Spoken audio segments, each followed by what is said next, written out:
Have you seen those memes where programmers ask chat if they're cooked because they decided to write an if statement for every possible case in a question like, for a given number between 0 and 10,000, print true if the number is even and print false if the number is odd? Well, I wanted to find out just how cooked they really are. So, I got to typing. And after 2 days, 12 hours and 27 minutes, I had written 10,000 if statements. I'm just kidding. I used code to write that code. But I also wrote this boring, more efficient program to test it against. And for testing, I decided to run each program 1,000 times for 3 different inputs. 0 for the start of the range, 5,000 for the middle of the range, and 10,000 for the end of the range. And here's what happened. For an input of 0, our cooked program took 11.35 microseconds.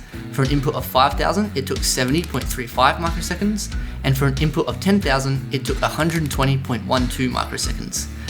Whereas our boring program took 6.48 microseconds, 6.31 microseconds, and 6.46 microseconds on average for each of those inputs.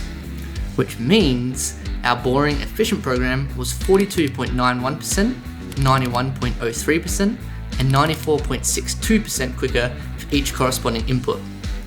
Now, apart from the fact our cooked program only handles numbers from 0 to 10,000, I think we all knew what the outcome of this video was going to be. So if you actually want to learn something useful, then check out one of my other videos. Thanks for watching, and I'll see you in the next one.